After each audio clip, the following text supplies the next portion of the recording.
மன்னார் உதயபுரம் பகுதியைச் சேர்ந்த 10 வயது சிறுமியை துஷ்பிரயோகத்திற்கு உட்படுத்த முயற்சித்த இளைஞன் விளக்கமறியலில் வைக்கப்பட்டுள்ளார்.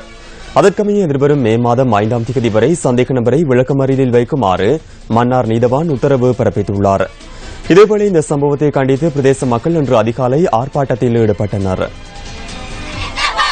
இந்த சம்பவம் நேற்று மாலை இடம்பெற்றதாக சிறுமியின் பெற்றோர் போலீஸ் நிலையத்தில் முறைப்பாடு செய்துள்ளனர். தரம் 5இல் கல்வி பயிலும் இந்த சிறுமி மேலதிக நேர வகுப்பிற்காக நேற்று மாலை சென்று தனியாக வீடு திரும்புவதற்கு தயாரான போதே இந்த சம்பவம் இடம்பெற்றுள்ளது.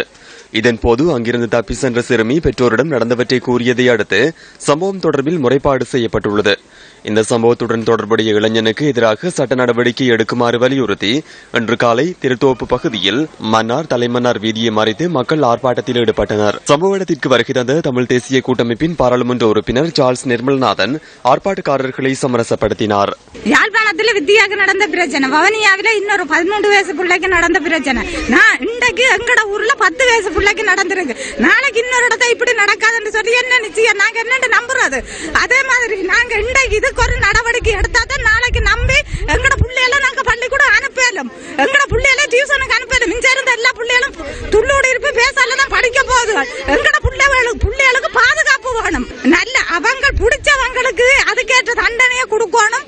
இல்லைன்னு சொன்னா அவங்களை எங்கள்கிட்ட கொண்டு வந்து தரணும். சில மணித்தியாலங்களின் பின்னர் ஆர்ப்பாட்டக்காரர்கள் கலைந்து சென்றனர்.